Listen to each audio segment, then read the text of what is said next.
Now, it's quite clear that the central government hasn't announced the formula with which delimitation will be conducted. And the Home Minister is on record in an interview that I did saying that this will be on a pro rata basis and that the numeric strength of the southern states will not be compromised with. Yet, with elections just about a year away in the state of Tamil Nadu, you've got M.K. Stalin, the Chief Minister, upping the ante constantly, creating a spectre of fear that delimitation will lead to the centre taking seats away from the numerically inferior south to the numerically superior north, because there are fewer people in the south, more people in the north. So the fear that is being created is that Lok Sabha seats will be taken away and that southern states and the people of Tamil Nadu will lose their electoral voice. But there is no evidence. It's all shadow fighting because we don't know who is actually going to do what just at this moment. What's really going on? I'm joined on this broadcast by A. Saravanan from the DMK. We've got with us Anil Antony from the Bharatiya Janata Party. I've got Brajesh Kalappa from the Congress Party.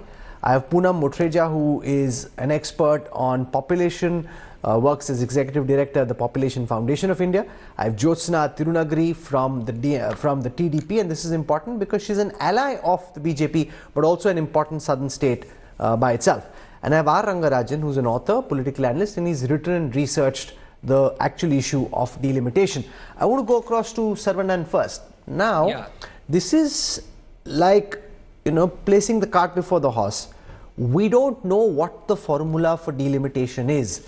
The Tamil Nadu government is convinced that there are 848 seats, that from 39 Tamil Nadu's Lok Sabha tally will come down to 32. So you are now building the spectre of this fear without any basis. Now, I'm not saying this won't happen. It is amongst the things which will be explored. The Home Minister has already said southern states will not be compromised. Why are you doing so much fear mongering? Yeah, knowing the BJP so well, knowing how they will trample upon the democratic rights, how they have trampled upon the states' rights in the last 10 years. Our Chief Minister is batting from the front foot. The only reason the BJP is keeping quiet, is throwing muck around, is that they have been caught. They have been caught unawares. They thought they would sneak in their usual sly, cunning way. They thought they could bring in this delimitation. But due to the alacrity of our Chief Minister, now it has become the debate in the entire country. No, let's hold this one by one. No, once again, Saravanan. Delimitation is not something you can sneak in from the back door, right? When delimitation happens, the whole world, the whole country will know about it. Every voter will know about delimitation. Secondly, it's not something happening in the shadows. There will be consultations. A formula will be first suggested, then announced. And the Home Minister is on record saying that the pro rata number of seats with the southern states will not be compromised. That the percentage of seats in the Lok Sabha coming from Tamil Nadu in the new delimited Lok Sabha will again be the same. So this is really, you're creating this bogeyman around delimitation without having any reason at this moment to do so. Yeah, Rahul, you are contradicting yourself in the sense that you said there is nothing that is going on, and you are quoting Mr. Amit Shah that if at all it happens, it will be on a pro rata basis. There can be only one point or one defense to this. See, leaving aside that, how this is the opportune moment to rake up this issue. 2001, the BJP then government said we are going to freeze it for the next 25 years. So 25 years is almost over. 2026 is the day when it gets over. And the 84th Constitutional Amendment clearly states that after the first census, after 2026, delimitation will bring in. And what has the BJP government done? Why I say that they are sneaking, they are sly, they are cunning, because they have not conducted the census until now. 2021 census, which has to happen, did not happen due to COVID. And they promised, Mr. Amit Shah promised on the floor of the Assembly for Parliament during the tabling of the Women's Reservation Bill that they will conduct the census immediately after the election. No, but delimitation will happen after the census, Saravanan. Right now, the census, I'm saying, isn't this a bit premature? At some point in time, there may be this fight. Okay, but that fight, is this the time? All we know is that next April, May, are elections. You'll be judged on your performance. Rather than being judged on your performance, you want that you whip up emotions around the issue of delimitation. First the census will happen, then delimitation will happen. It will not happen likely in time for the next assembly elections in April and May. No. See, this is not about the assembly elections at all. This is about how the BJP is trying to put a fast one on us. We will not allow that to happen. Why have they not conducted the census until now? Which should have happened in 2021. Let us assume that the 2021 census had happened. Then what would have happened? 2031 would be no, the but next this is census. if and but. This is like debating. No, one second. This is like, sir, with respect. Sir, with respect. No, let me. BJP spokesperson. No, hear my question. Sir, he will speak. Here, no. Allow me to speak. Allow me to complete my argument. Go on. See, after, so only if everything goes in a normal course. After 2031 only will delimitation happen. But the BJP wants to have this delimitation before 2029. Boom up the numbers of the North Indian states and then conduct the 2029 elections. This is their cunning plan. This is their How do you know it's the plan? Saravanan, now you must listen to me. I've heard you. Yes. There's a India versus someone final on Sunday in the Champions Trophy. We don't know who India will play against. You are already saying that India will be up against South Africa and India will lose because Virat Kohli is too fit and Rohit Sharma is too fat and therefore India has lost because Rohit Sharma is...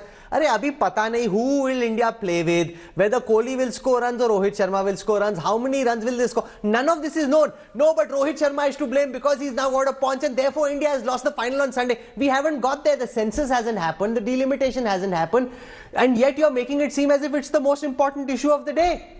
Absolutely. That is the reason why you are debating this. That is the reason why every journalist worth his salt is writing about the delimitation and the injustice that is going to happen to the South India, and you are comparing a cricket match with how the BJP ICC fortunately is not governed by the BJP. Probably it is governed by the son of a BJP minister, but it is not governed by BJP and the RSS.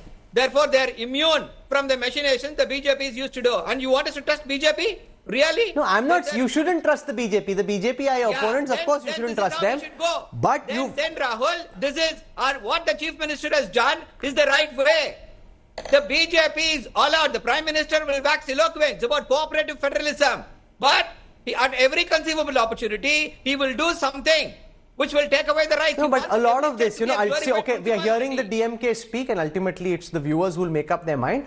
A lot of this is premature because the Sunday final hasn't happened. We don't even know who we are up against. And if we don't know who we are up against, how can we say, why did India lose? You are saying we will lose. At this moment, you don't. Okay, Saravanan, I think you've spoken enough. Let me go across to some of the other guests. Anil Antony, I'll start with you. What is very clear is that in Tamil Nadu in particular, this is a hot button emotive political issue. In other states as well, it has resonance. There is enough traction which is visible on television, on social media, on digital to say people are connecting with this issue. It's becoming a big political storm for you. Are you being unable to handle this? Thank you, Rahul. Thank you for having me in the show. So, one thing is becoming very clear over a period of time, especially the last few months. Our opposition, especially the India Alliance members, they are trying to create false narrations. They are trying to create imaginary divisions, which doesn't exist. During the Lok Sabha elections itself, the India Alliance members, they tried to create hypothetical North versus South divide, etc. But the people of India comprehensively rejected it. Gave us a third state mandate, record mandate, where the Bharatiya Janata Party became the largest party in the North, South, now East, West. Everywhere we are the largest party. Now again, Tamil Nadu elections are coming next year. Once again, some of the issues are only in Tamil Nadu, where there are some narrations that is being created. But right now, I was hearing my esteemed panelists from the DMK speak today also. And there is an attempt to say that these are all done by the BJP. Delimitation is not a Bharatiya Janata Party exercise. This is something that is mandated by the Constitution. The India Alliance members keep on telling that they are the protectors of Constitution, they swear by the Constitution. But everything they are saying is against Constitution, where when the Bharatiya Janata Party, which is having a central government, where we are by oath required to ensure that constitutional provisions are taken care of, we are being opposed. At the same time, people like Mr. Rahul Gandhi, he wants to do a caste census, he wants to redistribute based on, he wants to give reservations based on caste census, religion. This is not allowed in the constitution, yet this is what they stand No, but you're for. giving me general rhetoric. I'm asking you a very specific issue. Stalin, in the resolution that has been passed in Tamil Nadu, is asking for 1971 census to be the basis for the next 30 years. He said this at the all-party meeting on delimitation.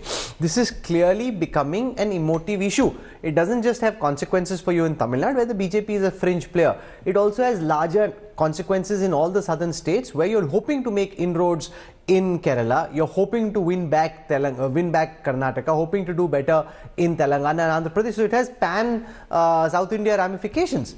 And at this moment, he's whipping up this hysteria, and the BJP doesn't seem to be able to counter it properly. No, you look at history again. I'll just give a couple of points. The census and delimitation it's not the first time it has happened in India's history.